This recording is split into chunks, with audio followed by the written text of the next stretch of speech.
toujours voulu poser des questions à un astronaute sans jamais oser le lui demander, c'est peut-être votre chance de passer enfin à l'action. Pendant mon prochain séjour à bord de l'ISS, j'aurai l'occasion, grâce au projet ARIS, mené avec les radioamateurs, de répondre en direct aux questions que vous me poserez quand je passerai au-dessus de votre école, collège ou lycée. Vous aurez aussi la tête dans les étoiles, alors à bientôt. Et puis en parlant de radio, on a aussi des échanges radio-amateurs en fait, les gens qui essayent de rentrer en contact via des radios qui sont fabriquées eux-mêmes la plupart du temps, assemblées eux-mêmes dans leur garage ou ailleurs. Des gens à l'autre bout du monde, voilà, ça c'est un sport que je connaissais pas, mais qui existe. Et ça nous permet, nous, on a un système comme ça à bord de la station spatiale, hein, donc à tout moment, c'est dans le laboratoire Columbus d'ailleurs, à tout moment je peux arriver et puis essayer de rentrer en contact avec des gens en annonçant l'indicatif de l'ISS. Évidemment, les gens sont assez contents en général de pouvoir parler à la station spatiale depuis leur garage. Et ça nous sert aussi beaucoup à parler à des écoles en fait. On a des contacts qui sont organisés avec des écoles. L'avantage, c'est que ça nous demande pas de ressources, en fait. On a juste besoin, nous, d'y dédier un peu de temps, mais on n'a pas besoin de privatiser une liaison de communication, des satellites. Depuis l'ISS, c'est vraiment un équipement assez basique. Et sur Terre, ça permet de passer pendant le temps qu'on survole une antenne, on va dire, tout bêtement, donc allez, 7-8 minutes, de répondre aux questions des élèves qui, eux, peuvent parler en direct à la station. Donc c'est une expérience assez sympa. Je l'avais fait avec des élèves d'un tout petit village en Guyane qu'on peut rejoindre qu'en canoë. J'avais vraiment envie ils m'avaient proposé d'aller leur rendre visite. J'avais pas pu le faire, mais je les avais rencontrés par contre à Kourou. Ils étaient venus me voir quand j'y étais passé, donc c'était vraiment une expérience super sympa.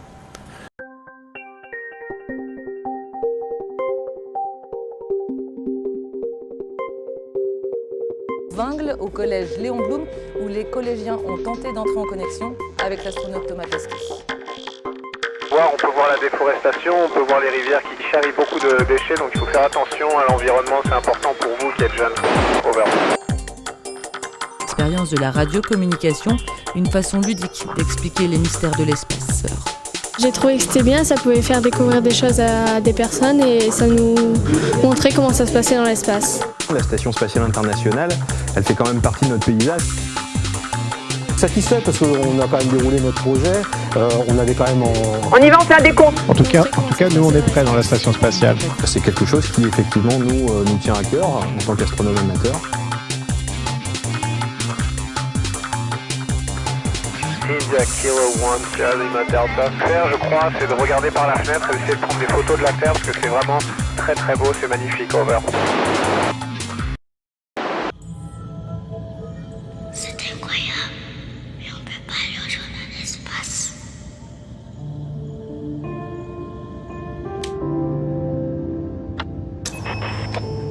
Ici Sam, depuis la Terre, j'appelle la station spatiale. Vous m'attendez? Vous m'attendez? Pour communiquer avec l'espace, il vous faut une très grande antenne, à plusieurs sections et en aluminium.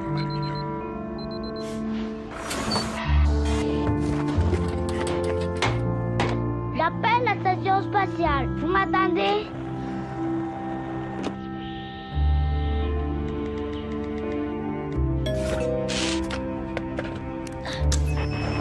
Sam, depuis la Terre, j'appelle la station spatiale. Vous m'attendez?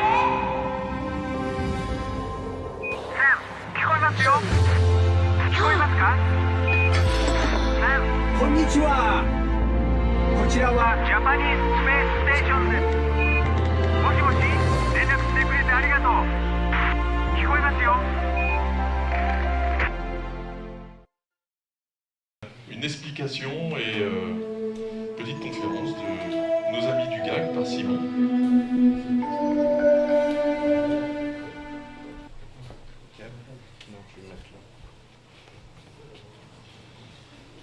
Bon, du coup, si je suis trop bavard, évidemment, tu me coupes. Oui, je te couperai comme je veux. Juste avant. Bien, bonjour à tout le monde. Je vais me présenter rapidement. Je m'appelle Simon. Je suis astronome amateur. Je fais partie d'un club d'astronomie qui se trouve pas très très loin d'ici, à Courrières. On est venu à quelques-uns aujourd'hui. Alors, l'astronomie, c'est mon truc. L'astronautique, un petit peu moins.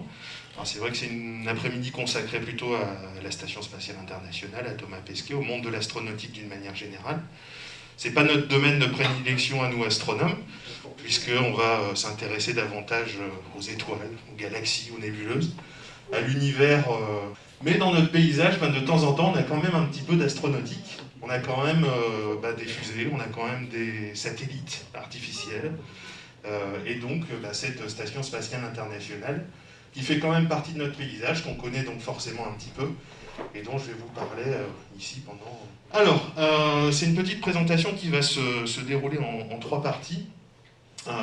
Déjà, dans un premier temps, on va parler de la station spatiale elle-même. Alors, je pense que vous avez déjà travaillé le sujet, donc il y aura quelques redites, forcément. Je vais vous expliquer d'où ça vient, comment elle s'est construite et un petit peu ce qu'on y fait. Ensuite, dans une deuxième partie, on parlera évidemment de Thomas Pesquet, mais pas que, parce que Thomas Pesquet, c'est pas le premier astronaute français, c'est le 10e. Donc on fera un petit diaporama des astronautes qui l'ont précédé, en tout cas des astronautes français, des cosmonautes ou des spationautes. On verra aussi qu'il y a des petites subtilités sur ces termes-là. Et puis ensuite, on raccrochera plus avec notre domaine, à nous astronomes amateurs, s'amuser avec l'ISS, comment la voir dans le ciel, comment la repérer, comment savoir quand elle va passer. Et puis il y a des petites choses amusantes qu'on peut faire en photographie astronomique avec la Station Spatiale Internationale. Effectivement, ça symbolise un petit peu comment s'est construite l'ISS. L'ISS, on ne l'a pas envoyé en un seul morceau avec une seule fusée, c'est bien trop lourd, c'est bien trop grand. Et donc il a fallu la construire en orbite terrestre. Donc on a envoyé petit bout par petit bout pour faire l'assemblage comme ça à quelques centaines de kilomètres au-dessus de la surface de la Terre. Alors ça remonte à loin quand même.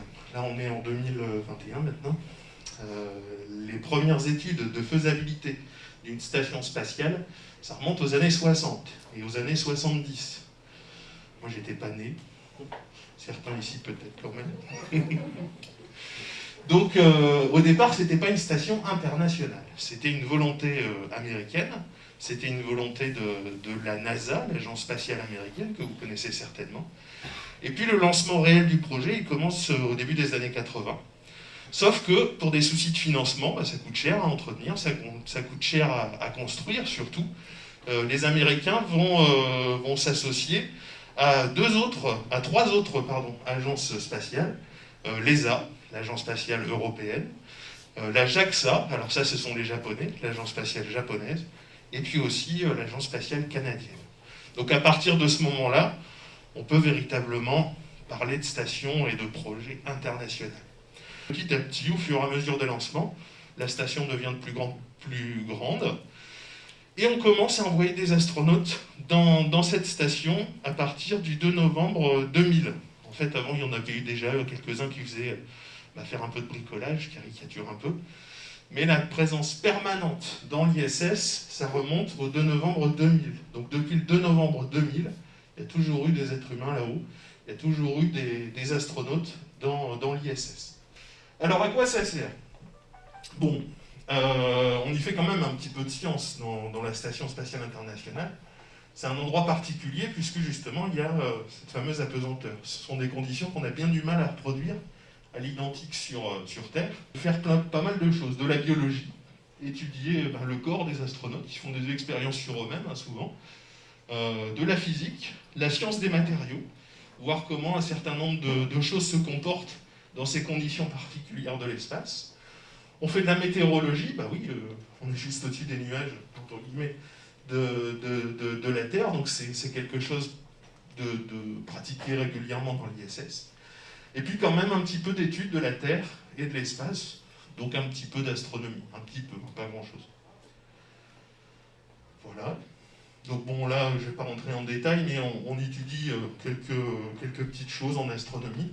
Des rayons X, en fait, l'espace interplanétaire, en fait, ce sont ces petites choses-là. Il y a 2-3 petites expériences qui sont menées, généralement avec des détecteurs qui se trouvent à l'extérieur de l'ISS. Et on récolte comme ça les données, cette fois-ci à l'intérieur de l'ISS.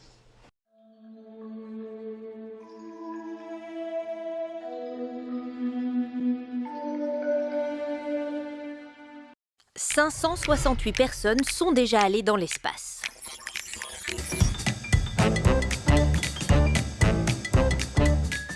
117 astronautes sont en activité aujourd'hui sur une population active mondiale de 3,3 milliards de gens. Sans surprise, astronaute est un métier rare. Sur ces 117, 46 sont américains, 36 russes, 13 chinois, 8 japonais et 7 européens, dont un français. Depuis l'apparition de ce métier récent, soviétiques puis russes et américains ont été les plus présents dans l'espace jusqu'à présent. Le premier homme dans l'espace, Yuri Gagarin, suivi de près par Alan Shepard. Le premier européen, c'est Jean-Loup Chrétien en 1982.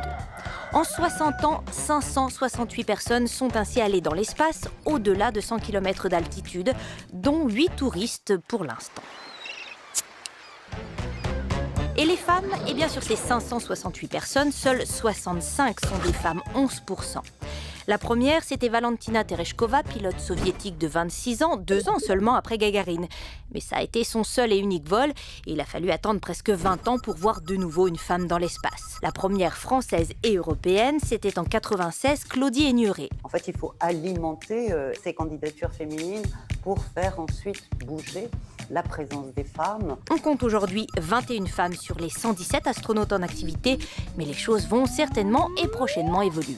Enfin, la Lune est l'espace le plus lointain jamais atteint par des astronautes, 1000 fois plus loin que la Station spatiale internationale, en attendant d'aller encore plus loin.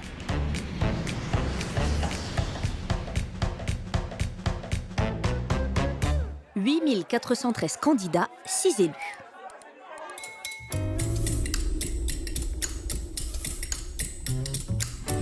1959. Pour devenir astronaute, il faut avoir ce profil, si l'on est soviétique, ou celui-là, si l'on est américain. Aujourd'hui, le profil recherché a évolué. Et s'il est toujours apprécié de savoir piloter, mieux vaut avoir plusieurs cordes à son arc. Et donc, les méthodes de sélection, en Europe et aux États-Unis notamment, ont aussi bien changé. Fini les tests physiques, comme la centrifugeuse ou le test du tabouret, qui consistait à rester assis en bougeant la tête sur un tabouret qui tourne vite, jusqu'à un tour en 2 secondes et pendant 8 à 12 minutes, sans vomir. La sélection commence sur le papier. En 2008, par exemple, l'ESA reçoit 8413 dossiers de candidats. 1000 sont sélectionnés sur dossier. Une vingtaine de tests psychotechniques permettent ensuite d'en retenir 200, suivis de 8 heures de tests psychologiques, seuls ou en groupe, qui amènent les 45 derniers candidats à se soumettre à un check-up médical complet. Une semaine, une vingtaine d'examens et la sélection de 10 personnes pour l'entretien final. La promo 2009 sera finalement constituée de 6 astronautes. 8413 candidats, c'est 4 fois plus que lors de la première campagne de l'ESA en 1977. Mais 6 sur 8413, c'est plus que 1 sur 16 millions. Donc c'est finalement plus probable de devenir astronaute que de gagner le jackpot de l'euro-million. Et puis ce qui est sûr, c'est que 100% des astronautes ont tenté leur chance.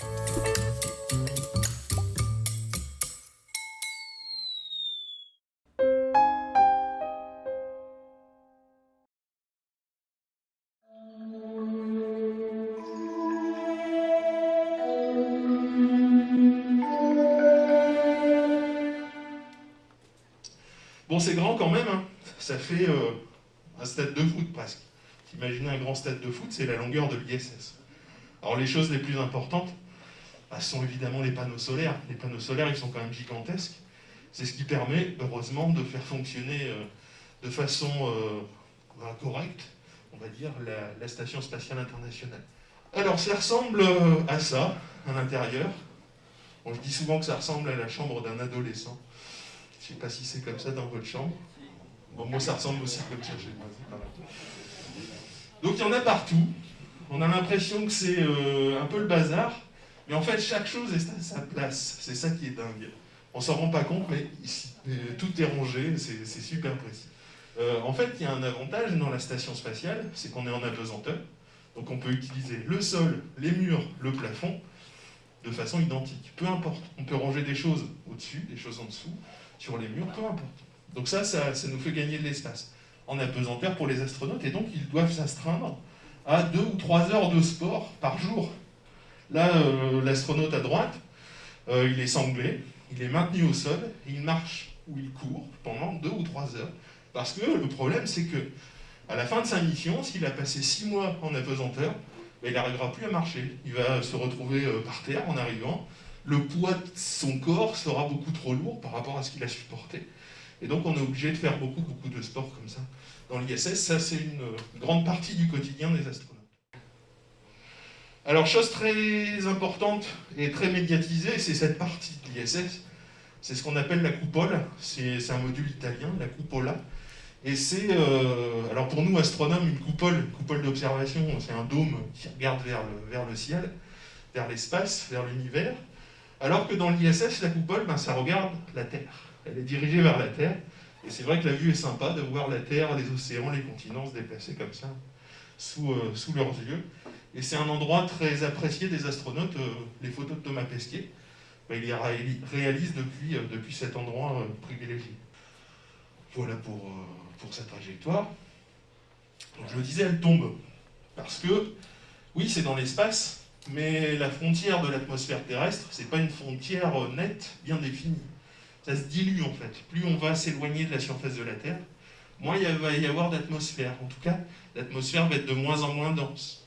Malgré tout, l'ISS tourne autour de la Terre, à l'intérieur d'une atmosphère très ténue, mais quand même avec des petites particules, des petites molécules, qui vont avoir tendance à ralentir l'ISS. Et quand vous avez quelque chose en orbite autour d'une planète, et quand c'est ralenti, ça tombe, ça a tendance à descendre. C'est un peu ce qui se passe avec l'ISS. Donc vous voyez là, bon, c'est pas les périodes récentes, mais peu importe, c'est pour illustrer le principe.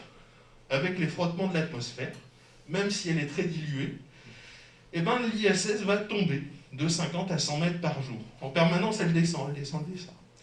Donc la seule solution, c'est de la remonter de temps en temps. Et on profite des ravitaillements, on profite des cargos alimentaires, entre guillemets, qui arrivent sur l'ISS, on profite du renouvellement de l'équipe d'astronautes pour, avec les moteurs, remonter un petit peu l'ISS. Et on fait ça depuis le départ. Depuis qu'on a commencé à construire l'ISS, on s'amuse à la remonter, c'est obligatoire. On la remonte de temps en temps pour pas qu'elle rentre trop bas dans l'atmosphère terrestre. Là, ça deviendrait assez dangereux. Bon, en chiffres rapidement, il y a des choses qui ont déjà été évoquées. Bon, on a à peu près 400 astronautes qui sont passés dans la Station Spatiale Internationale depuis le début.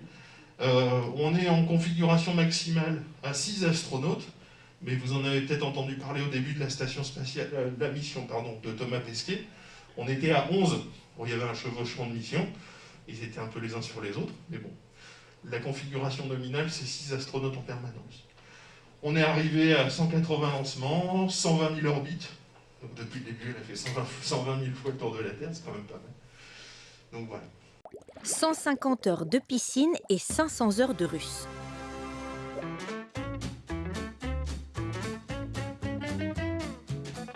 Devenir astronaute, ça s'apprend. En Europe aujourd'hui, la formation de base commence par 18 mois sur les bancs de l'école, 8 heures par jour, pour une remise à niveau. Mécanique spatiale, propulsion, point de suture ou biologie, et russe aussi. 6 heures par semaine et des séances intensives de plusieurs semaines selon le niveau de chacun. Ensuite, c'est la formation avancée. L'astronaute doit connaître et maîtriser chaque élément des 420 tonnes de l'ISS et du véhicule qui les conduira. Il s'entraîne donc un peu au Japon, en Allemagne, en Russie et aux États-Unis. Des heures d'apprentissage en classe et dans les répliques et les simulateurs. Il doit aussi maîtriser toutes les procédures d'urgence. Puis, quand une mission lui est confiée, il faut encore 18 mois pour l'y préparer. Les missions, de la maintenance et beaucoup de science. L'astronaute doit connaître les expériences auxquelles il contribuera, une centaine, même s'il est assisté par des équipes sur Terre. Pour les astronautes qui seront susceptibles de faire des sorties extravéhiculaires, la formation passe par la piscine et les salles de cours. Quant aux sensations extrêmes ou au sport, pas d'obligation, en tout cas pendant la formation. Finalement, depuis les années 60, la formation a peu évolué sur le principe. Quand Neil Armstrong s'entraînait sur une réplique du module lunaire, Thomas Pesquet lui pilotait une réplique du bras de l'ISS. 2 impressionnantes mécaniques, mais on ne sait pas laquelle a le plus gros manuel.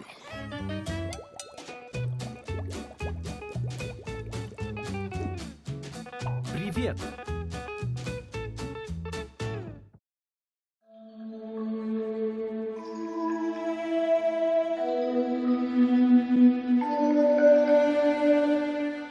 On entend parler des fois de cosmonautes, de spationautes, d'astronautes. Quelle est la différence?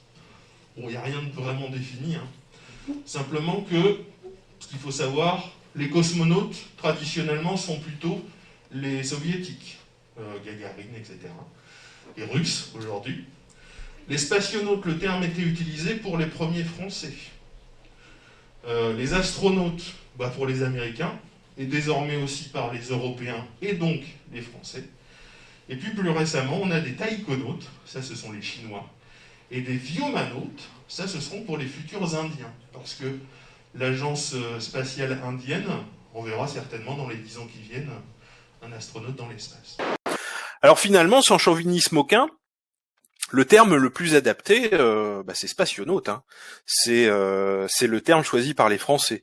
Cosmos, univers. Alors on va pas vraiment dans l'univers. L'univers, c'est vraiment un terme astronomique, presque cosmologique. Donc cosmos, bon, pas trop. Astro, étoile. On va dire que c'est un petit peu plus proche, mais quand on envoie des hommes dans l'espace, on reste quand même à proximité de la Terre. À la limite, on va se promener sur la Lune, mais on est encore loin de la plus proche des étoiles qui est le Soleil. Donc le mot spationaute, espace, c'est-à-dire l'espace qui se trouve juste à proximité de la Terre, finalement c'était le terme le plus adapté.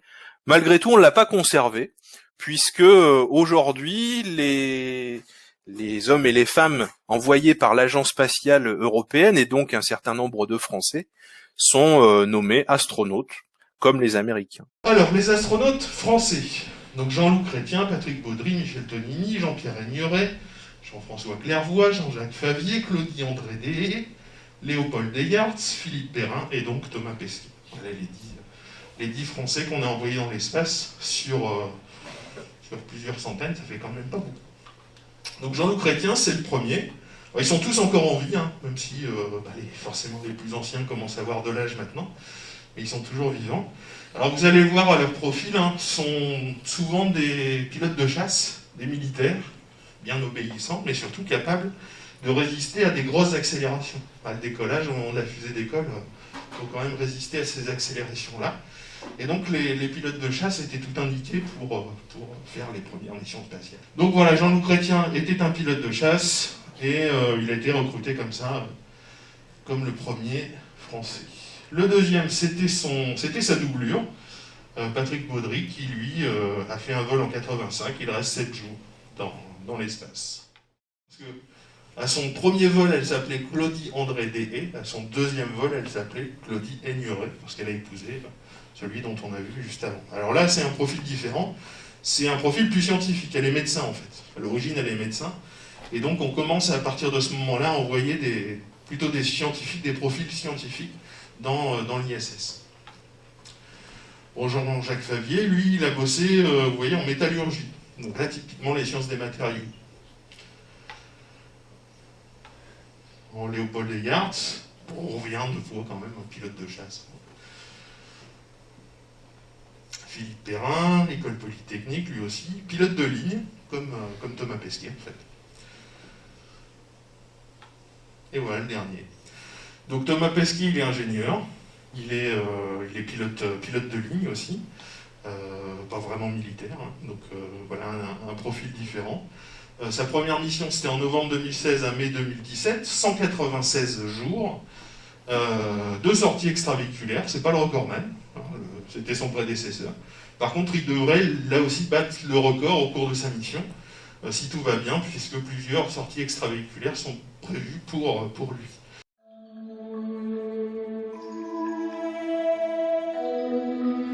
Je sais pas combien de temps. Oh tu me speed, attends. On pourra faire une vidéo. Oui, non, mais c'est bon. Alors là, on revient à des choses qui nous amusent un petit peu plus, nous, astronomes, c'est l'ISS. C'est vrai que l'ISS, on peut la voir très facilement à l'œil nu. On peut la photographier aussi. Et puis on peut faire des observations assez rigolotes avec l'ISS. Donc voilà à quoi ça ressemble. Bon, évidemment, là, il y a un peu trop de lumière, mais c'est pas grave. L'ISS, vous allez la voir passer dans le ciel pendant une dizaine de minutes, maximum. Ça va faire un point. Un point qui va se déplacer très très lentement, mais un point qui peut être vraiment très brillant. Donc c'est comme ça qu'on repère l'ISS. Si ça clignote, c'est un avion. Si ça ne clignote pas, c'est un satellite artificiel. Et si c'est vraiment très brillant, il y a de grandes chances que ce soit la Station Spatiale Internationale. Alors des fois, on l'observe sans l'avoir cherché. Et donc, il y a des sites, ensuite je vais vous en parler, qui permettent de savoir si c'était effectivement l'ISS, ou à l'inverse, si on cherche à voir l'ISS, on va également sur ces sites pour tenter de les repérer. Donc là, c'est une photographie à pose longue qui permet, vous voyez, d'immortaliser sur le capteur de l'appareil photo la trajectoire de la station spatiale sur le ciel. Alors ce site que je vous invite à visiter, c'est gratuit évidemment, s'appelle Events Above. Alors vous allez mettre votre lieu d'observation, charger votre lieu d'observation. Vous pouvez détecter ça avec le GPS si vous êtes sur un téléphone, sinon vous tapez le nom de la ville, ça va bien marcher aussi. Et puis ce site, une fois qu'il a enregistré l'endroit où vous vous trouvez, il va vous lister tous les satellites visibles dans la nuit qui vient. Ou alors à l'inverse, vous voulez voir uniquement l'ISS, donc vous sélectionnez ISS, ici. Donc vous cliquez là-dessus, il va vous donner tous les passages. Alors à la fois les passages qui sont visibles, ceux qui sont diurnes, c'est-à-dire en plein jour, ou vous sélectionnez, donc je ne veux faire apparaître que les passages qui sont visibles la nuit prochaine. Et c'est comme ça que ça marche. Alors qu'est-ce qu'on fait aussi depuis le sol pour s'amuser avec l'ISS? Un petit peu ce qu'on fait aujourd'hui. Alors là, les copains, ils ont ramené plein de matos, une nacelle et tout. Ils font ça en grand. Mais nous, simplement avec un petit récepteur, on arrive quand même à capter l'ISS. Bon, le son est un peu moins bon, c'est vrai. Mais ça marche pas mal. Donc là encore, des fois, les astronautes causent avec des écoles comme vous aujourd'hui, comme d'autres. Alors souvent c'est en anglais, souvent c'est en russe. Mais de temps en temps, on a la chance d'avoir un francophone, qui n'a pas que Thomas Pesquet, ce monsieur est italien, et il a déjà fait des discussions, des conversations avec des écoles en France. Donc quand on sait, quand ces échanges ont lieu, on peut très bien s'amuser à les capter depuis la Terre. Et puis autre chose qui nous amuse beaucoup aussi, c'est de capter des images comme ça. De temps en temps, là encore, il y a des signaux qui sont envoyés depuis la station spatiale. Mercredi, jeudi. Mercredi, jeudi, on a, ouais. Pendant l'éclipse, ça va être rigolo. Et on n'entend que des bips, des bruits bizarres. Là. Et quand on utilise un petit logiciel pour décoder ces bips, eh ben, on peut réussir à faire apparaître des images. Bon, c'est un petit peu comme des cartes postales. La résolution n'est pas extraordinaire, mais c'est quand même amusant de se dire j'ai reçu des bips, puis en fait ce sont des images. Voilà, donc pour aller un petit peu plus loin que ce que je vous ai raconté, vous pouvez aller sur notre site internet, astroguide.fr. On publie une revue de temps en temps, tous les 3 mois. Et là-dedans, on a écrit des petites choses justement sur la station spatiale, comment l'observer. Ça va reprendre un petit peu ce que je vous ai dit, vous allez retrouver les sites internet, etc. Et puis 3 bouquins sympas. Alors un bouquin que j'aime beaucoup, moi c'est une BD de Marion Montaigne, dans la combi de Thomas Pesquet. Alors ça peut paraître enfantin comme ça, mais elle est vraiment très très bien. Elle aborde des sujets assez amusants, mais finalement assez critiques pour la vie d'un astronaute. Et puis après, deux chouettes bouquins. Alors celui du milieu, c'est un hors-série, on va dire, publié par RSF, Reporters sans frontières, avec des belles photos de Thomas Pesquet. Et puis le dernier, Terre, c'est aussi un gros bouquin, avec des belles photos réalisées par Thomas Pesquet.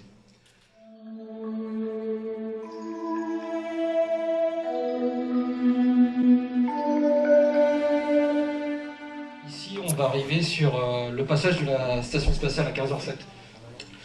Et donc la station spatiale va être à 2356 km de Vingles, exactement. On va commencer à entendre Thomas Pesquet à cette distance-là. Ensuite, le point de culmination, c'est le point où la station spatiale va être au plus près de Vingles, de la ville de Vingles. Elle sera à 438 km/h, donc c'est un très très beau passage parce qu'il faut savoir que la station spatiale elle a à peu près entre 410 et 420 km d'altitude, donc vraiment un passage idéal. Et on perdra Thomas Pesquet sur une élévation à 0, c'est-à-dire au niveau de l'horizon, et donc là, à 2365 km. On va avoir une petite vue dégagée. Alors voilà, là c'est la station spatiale qui va arriver. Sur votre gauche, le contact va commencer à 15h07. Et donc, vous voyez, passage au nord de l'Espagne. Il va passer pas loin de la Bretagne, en dessous de Paris. Et là, le point noir, c'est la ville de Vingles qu'on voit. Et on finira à 15h16 au-dessus de la Russie, au niveau de la communication radio.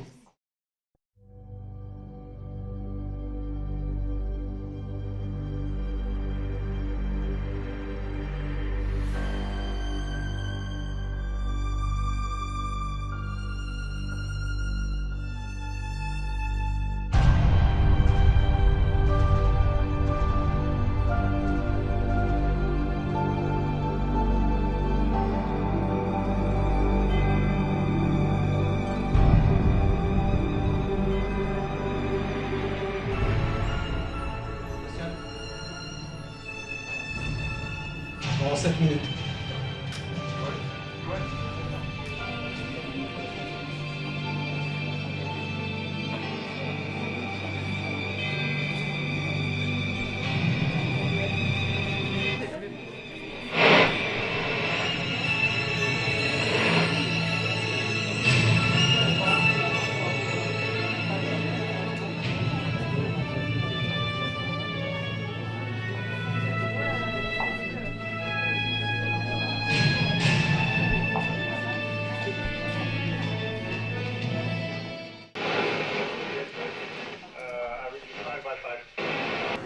Il y a un point d'intervention de gauche, bien. Merci Déborah, et je suis prêt pour les questions. Over. Bonjour Paul, écoute, une sortie dans l'espace, ça fait un petit peu peur, mais on s'entraîne beaucoup dans la piscine. Ce qu'il faut, c'est se retrouver dans une situation qu'on connaît. Donc on s'entraîne énormément, on apprend presque tout par cœur, et comme ça fait moins peur. Over. Pourquoi avez-vous voulu être astronaute? Qu'est-ce qui vous attirait le plus? Over. Bonjour Margot, moi j'ai toujours voulu voler, tu sais, donc astronaute c'est comme voler, c'est comme avoir des super pouvoirs, et puis je voulais faire un travail qui soit utile, qui soit pas juste pour moi, donc astronaute c'était idéal. Over. Qu'est-ce que vous aimez dans votre aventure dans l'espace en particulier? Over. Bonjour Gabin, écoute, tu sais, on est tous un peu explorateurs, donc aujourd'hui on est sur l'ISS, c'est ce qu'il y a de plus loin, c'est ce qu'il y a de plus difficile à atteindre, mais si un jour on va encore plus. Avez-vous déjà rencontré de graves dysfonctionnements lors d'une de vos expéditions? Over. Bonjour Maëva, non, on n'a pas eu de graves dysfonctionnements, parce que tu sais, il y a beaucoup de gens qui travaillent dans les agences spatiales pour faire en sorte que ça se passe bien. On a eu des petites pannes, on a eu des petites situations pas tellement prévues, mais jamais rien de grave. Et de toute façon, tu sais, on est préparé à faire face à toutes les situations. Over. La préparation des missions est-elle compliquée et éprouvante? Over. Bonjour Alexandre, oui, ça dure super longtemps. Tu sais, surtout la première mission, il faut tout apprendre depuis zéro. Après, la deuxième, c'est un peu plus facile. Mais malheureusement, on a subi la situation sanitaire de la Covid. Du coup, c'était un peu plus difficile. Over. Quelle est la place de la femme dans l'aventure spatiale? Over. Bonjour Honoré, écoute, c'est la même que la place de l'homme. On va essayer de faire une nouvelle sélection. J'espère qu'on aura 50% de filles et 50% de garçons, parce que c'est comme ça que ça devrait être. Donc les filles, allez, on s'inscrit à la sélection. Est-ce gênant de dormir debout dans l'ISS? Over. Bonjour Lucas, oui, il y a des gens que ça gêne parce qu'on ne peut pas faire reposer sa tête sur un oreiller, on n'a pas de couverture sur soi, on n'a pas cette sensation. Moi j'aime bien parce que je trouve ça très relaxant. Over. Quelles sont les expériences que vous allez faire dans la Station Spatiale Internationale? Over. Bonjour Lynn, on va en faire des centaines, tu sais, là en ce moment on en fait une qui est vraiment intéressante sur les muscles. On a des microscopes, comme des vers de terre, mais microscopiques, on étudie leur ADN parce qu'il est similaire à celui de l'homme, on va voir ce qui arrive à leurs muscles en impesanteur, on espère que ça va aider les gens qui ont par exemple des myopathies sur Terre. Over. Sous quelle forme est conditionnée la nourriture? Over. Sachet avec par exemple la poudre de café, on rajoute de l'eau, là on a un distributeur d'eau, et pour la nourriture c'est pareil, on a des nourritures déshydratées, on rajoute de l'eau avec le même distributeur, ou alors c'est juste de la nourriture en boîte qu'on fait réchauffer dans un four tout bêtement. Over. Over. Quelles ont été vos premières sensations lors du début de votre première sortie extravéhiculaire et face à cette vision infinie de l'espace? Over. Il y a beaucoup d'accélération, il y a beaucoup de vibrations, mais surtout beaucoup de joie, et puis tu sais on a travaillé pour ça, donc on est content quand c'est le jour J qui arrive enfin. Over. Est-ce que votre goût est affecté par la pesanteur? Bonjour Colline, ça dépend, tu sais, il y a des gens qui sont un peu malades, c'est comme le mal de mer en fait, parce que notre système n'est pas fait pour évoluer dans cet environnement-là. Moi je trouve ça vraiment sympa de penser en 3 dimensions, de bouger en 3 dimensions, et je trouve ça vraiment chouette, et j'espère que ça va durer plus longtemps possible. Over. Comment faites-vous pour revenir sur Terre? Over. Oui, tu sais,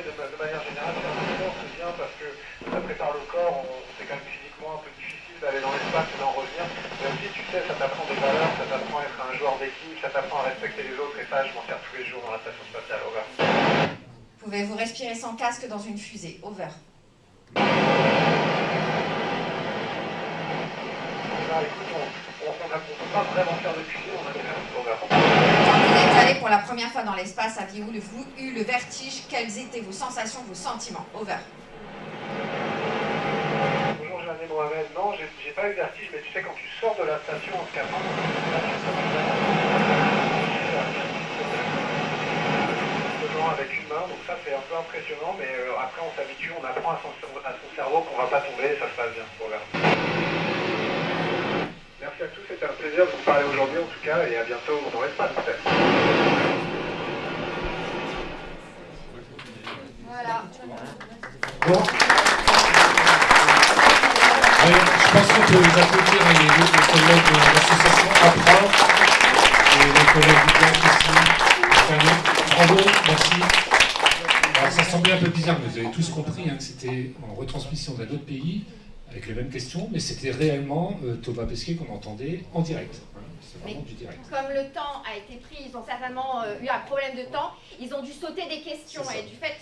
Vous imaginez bien que le timing dans l'ISS, hein, c'est pas comme si on était en vacances, tout est compté, tout est mesuré, ça coûte une fortune, évidemment. Et un grand merci, bravo. Bravo, bravo. Super.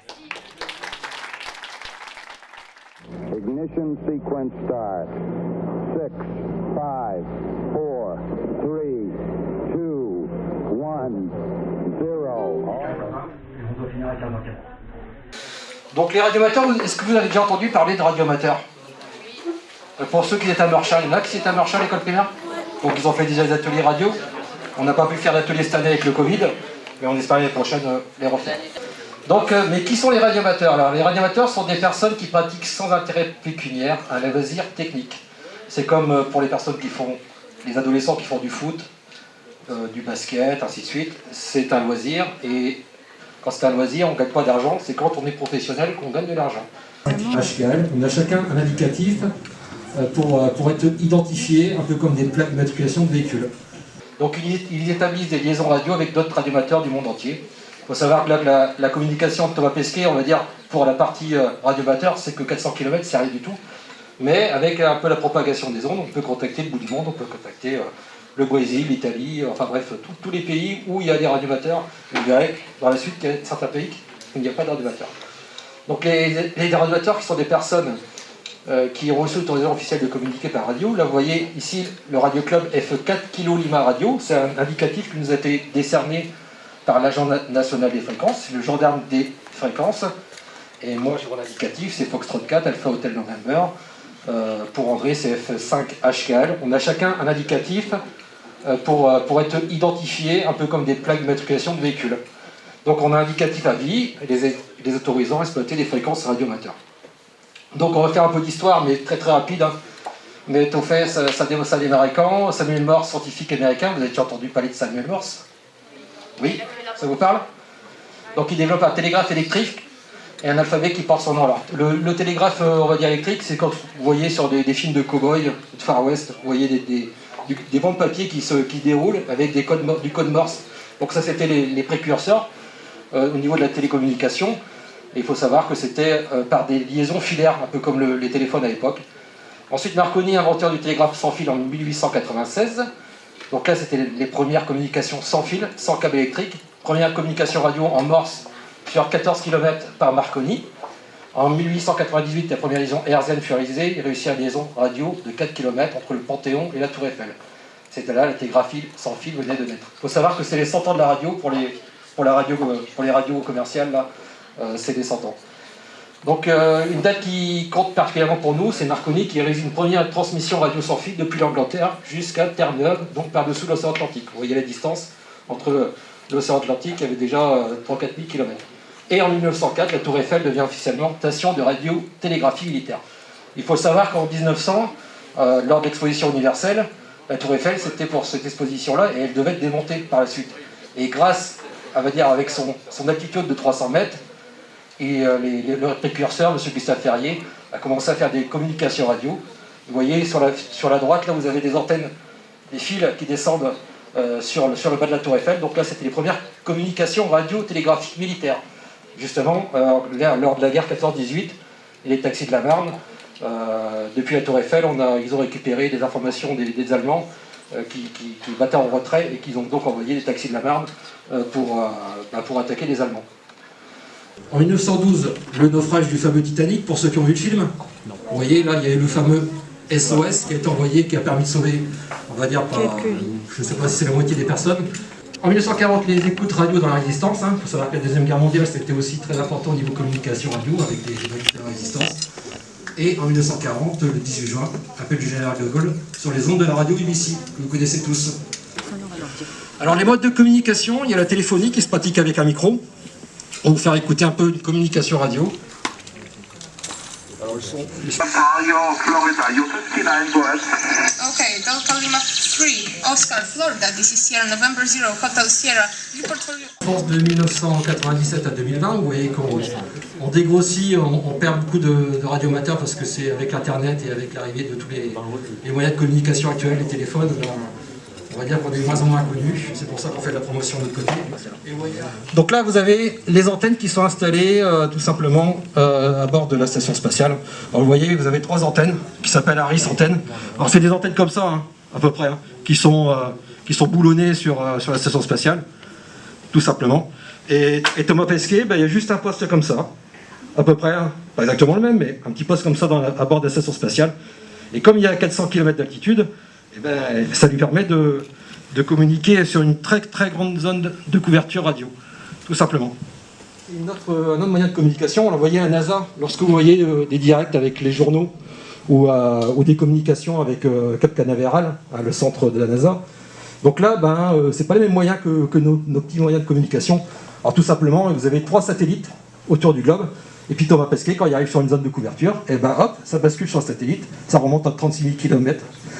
Donc en géostationnaire, et ça redescend sur la NASA tout simplement. Le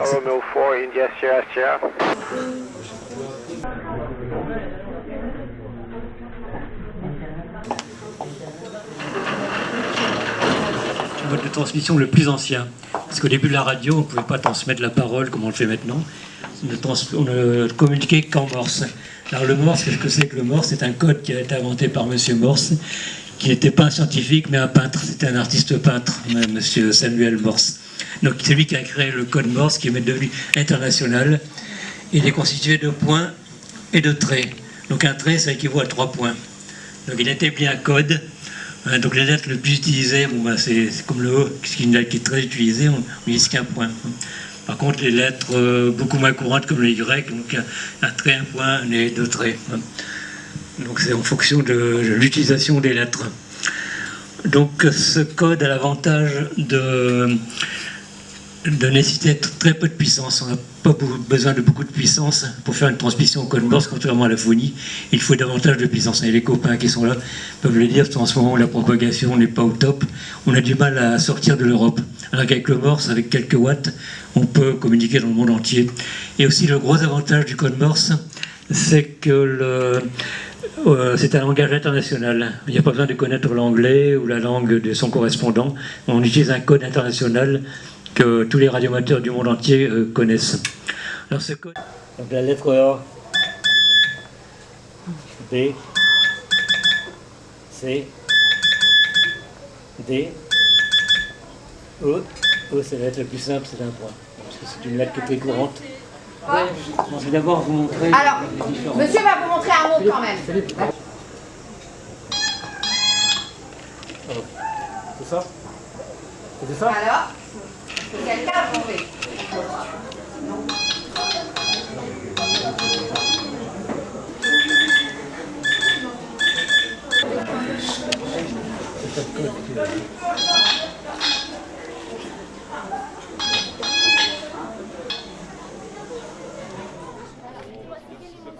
D'avoir vécu ce moment direct avec Thomas Pesquet? Franchement, c'était cool, franchement. C'est impressionnant parce que c'est la première fois que notre collège fait ça, pour moi en tout cas. Et franchement, c'est vraiment impressionnant. J'étais même choqué qu'on pouvait parler avec lui. Et franchement, si je pouvais refaire ça, je serais d'accord de refaire. Pourquoi? Bah parce que franchement c'est rare qu'on peut parler à quelqu'un qui est de l'espace. Surtout c'est choquant que le mec il est tout au-dessus et il peut nous parler. On a parlé à quelqu'un qui était carrément au-dessus de nous, du coup c'est incroyable quoi. Merci. De rien. Je trouve que mes connaissances se sont développées au cours de cette journée. Et je trouve que ça m'intéresse astronaute et tout. Tu connaissais déjà Thomas Pesquet avant? Vite fait un peu. En quoi c'était bien? Qu'est-ce que tu as appris? On a appris des choses qu'on ne connaissait pas. Parce que par exemple, il y avait des trucs que je ne connaissais pas. L'association Afra 62 nous a proposé de recommencer. Évidemment, j'ai dit oui, on réorganise. Et on a fait d'autres choses. On a fait également une chasse au renard. Donc on a créé des antennes avec nos élèves et on cherche une balise grâce aux antennes. Très, très bénéfique. Hein. On a fait découvrir un peu Thomas Pesquet, ce qu'il faisait à bord de la station spatiale. On a une communication radio avec Thomas Pesquet, une réception en direct. Donc on a très bien entendu Thomas Pesquet.